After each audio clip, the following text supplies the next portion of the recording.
Hi, ഞാൻ doctor Madhuji കണ്ടത്തിൽ ഹരിപ്പാട്. നമുക്കൊരു തലവേദന വന്നാൽ ആരെ പോയി കാണും? ഏത് ഡോക്ടറെ കാണും? ENT ഡോക്ടറെ കാണണോ?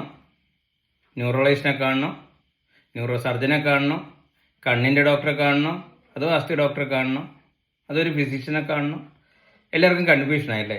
അപ്പോൾ പിന്നെ എന്ത് ചെയ്യും? അയലത്തുള്ള ആരെങ്കിലും, അല്ലെങ്കിൽ സുഹൃത്ത് പരിചയത്തിലുള്ള ആരെങ്കിലും തലവേദന വന്നപ്പോൾ ആരെ പോയി കണ്ടോ? അങ്ങനെ ഒരു ഡോക്ടറെ പോയി കാണും അല്ലേ? അപ്പോൾ അവിടെ ചെന്ന് കുറേ പരിശോധനകളൊക്കെ ചെയ്ത് കഴിയുമ്പോഴാണ് ഡോക്ടർ പറയുന്നത് ഇത് ഇവിടെ ഈ പ്രശ്നമല്ല, ഈ ഡിപ്പാർട്ട്മെൻറ്റ് പ്രശ്നമല്ല, നിങ്ങൾ ഇന്ന ഡോക്ടറെ അടുത്ത് പോകാൻ പറയും അല്ലേ?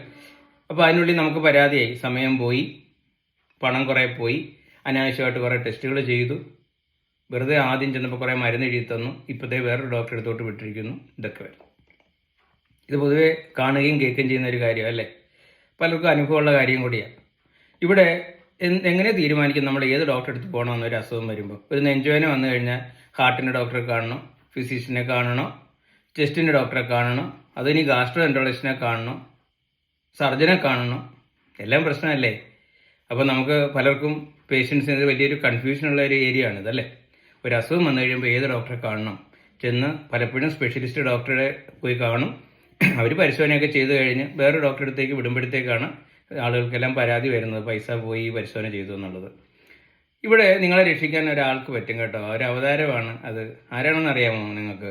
നമ്മുടെ കുടുംബ ഡോക്ടർ, അല്ലെങ്കിൽ ഫാമിലി ഡോക്ടർ എന്ന് പറയും. ഫാമിലി ഡോക്ടർ എന്ന് പറഞ്ഞു കഴിഞ്ഞാൽ നിങ്ങൾക്കറിയാവുന്ന, നിങ്ങൾക്ക് എപ്പോഴും ഒരു ഫോണിൽ എത്തിപ്പിടിക്കാവുന്ന, അല്ലെ തൊട്ടടുത്തുള്ള, അധികം യാത്ര ചെയ്യേണ്ടാത്ത, നിങ്ങൾക്ക് ഒത്തിരി സ്വാതന്ത്ര്യമുള്ള, നിങ്ങളെക്കുറിച്ചെല്ലാം അറിയാവുന്ന, നിങ്ങളുടെ ഇഷ്ടങ്ങൾ അറിയാവുന്ന, നിങ്ങളുടെ പരിധികളും അറിയാവുന്ന, നിങ്ങളുടെ സാമ്പത്തിക ശേഷി അറിയാവുന്ന, നിങ്ങളുടെ മനസ്സറിയാവുന്ന, നിങ്ങൾക്ക് മുമ്പുള്ള രോഗങ്ങളൊക്കെ നന്നായിട്ട് അറിയാവുന്ന ഒരു ഡോക്ടറാണ് ഈ കുടുംബ ഡോക്ടർ എന്ന് പറയുന്നത്. അപ്പോൾ അദ്ദേഹത്തിൻ്റെ അടുത്ത് ചെന്ന് കഴിഞ്ഞാൽ നിങ്ങളെ പരിശോധിക്കുകയും ചികിത്സിക്കാവുന്ന രോഗങ്ങളാണെങ്കിൽ ചികിത്സിക്കുക, അത് പറ്റത്തില്ലെങ്കിൽ ഏത് ഡിപ്പാർട്ട്മെൻറ്റിൽ പോകണം, അവിടെ തന്നെ ഏത് ഡോക്ടറെ അടുത്ത് പോകണം എന്നൊക്കെ ഈ ഡോക്ടർ വിശദമായി നിങ്ങൾക്ക് ഉപദേശം നൽകും.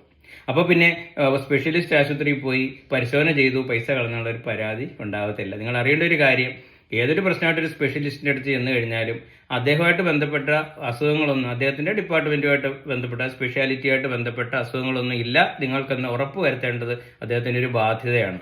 ആ ബാധ്യത നിറവേറ്റിയില്ലെങ്കിൽ പിന്നീട് പല നിയമപ്രശ്നങ്ങളും ഉണ്ടാകാൻ സാധ്യതയുണ്ട്. അതുകൊണ്ടാണ് അവർ ടെസ്റ്റുകളെല്ലാം ചെയ്യുന്നത്. അപ്പം അവിടെ ചെല്ലാതിരിക്കുക, അല്ലെങ്കിൽ ചെല്ലേണ്ടടുത്ത് തന്നെ ചെല്ലുക എന്നുള്ളതാണ് നിങ്ങൾ കണ്ടുപിടിക്കേണ്ട ഒരു മാർഗ്ഗം. അതിന് നിങ്ങളെ സഹായിക്കുന്ന എപ്പോഴും ഒരു ഫാമിലി ഡോക്ടറായിരിക്കും. ചോദിക്കട്ടെ, നിങ്ങൾക്ക് ഇന്നുവരെ ഒരു ഫാമിലി ഡോക്ടർ ഉണ്ടോ? ഇല്ലെങ്കിൽ അത് നിങ്ങളുടെ കുറ്റം തന്നെയാണ് കേട്ടോ. ഞാൻ ഡോക്ടർ മധുജി കണ്ടത്തിൽ ഹരിപ്പാട്.